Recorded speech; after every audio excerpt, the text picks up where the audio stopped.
안녕하세요. 안녕하세요. 슬기로운 방광TV의 이경래 원장입니다. 어마어마한 피가 쏟아지고 있는데 제 구독자님들 다들 괜찮으실지 모르겠습니다.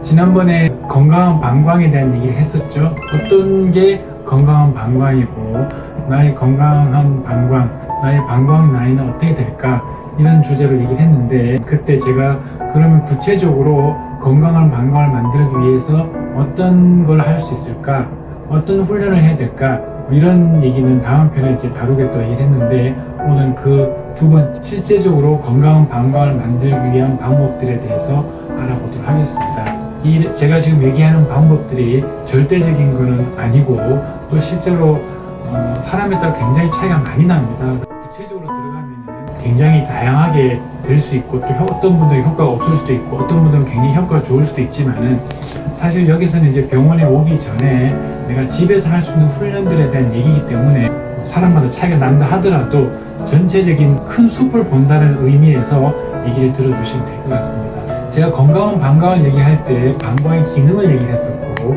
방광의 기능은 저장 기능이 있고 배출 기능이 있다고 얘기를 했습니다. 저장 기능을 좋아지게 하기 위해서 어떻게 해야 되고, 배출 기능을 좋아지게 하기 위해서 어떻게 해야 되는지를 말씀드릴 건데요. 첫 번째로 저장 기능이 좋아지려고 그러면은 그 전제가 있습니다. 저장 기능이 좋아지려고 그러면은 소변이 농축이 되면 안 됩니다. 왜 그러냐면은 소변이 농축이 되면은 그 탁한 소변이 방광벽을 굉장히 자극을 많이 하기 때문에, 안 그래도 저장 기능이 떨어져 있는 방광한테는 굉장히 나쁜 영향을 미치는 거거든요. 그런데 저장 기능이 떨어지는 많은 분들은 소변이 실제로 농축이 되어 있습니다. 왜 그러냐 하면은 물을 안 먹기 때문이거든요. 내가 저장 기능이 약해가지고 화장실을 자주 가는 분들이 물을 많이 먹으면은 당연히 소변을 더 자주 볼 거라는 생각 하에서 물을 안 먹어서 소변 보는 양을 줄이려고 하는데, 그렇게 되면 소변이 농축이 되기 때문에 저장 기능이 좋아질 수가 없습니다. 그래서 저장 기능이 좋아지려면 할 때 가장 큰 전제는 소변이 농축이 되면 안 되고 소변이 맑아야 됩니다. 그래서 물 먹는 양이 충분해야 됩니다. 그게 전제가 되는 거고요. 그 다음에 저장 기능을 좋아지게 하기 위해서는 바로 방광 훈련을 해야 됩니다. 소변을 참으면 안 된다고 생각하고 조금만 마려우면은 미리 화장실 가는 습관들이 있는 분들이 거의 대부분, 특히 여자분들은 더 그렇거든요. 외출하기 전에 중요한 약속이 있다, 운동을 한다, 항상 소변을 미리 보는 습관들이 있는데, 이렇게 되면은 저장 기능은 더 떨어지게 됩니다. 많은 분들이 소변을 참으면 안 된다라고 알려져 있고, 또 소변을 참으면 병이 된다고 얘기를 하는데, 저장 기능이 떨어진 사람들은 그 말을 잊으셔야 됩니다.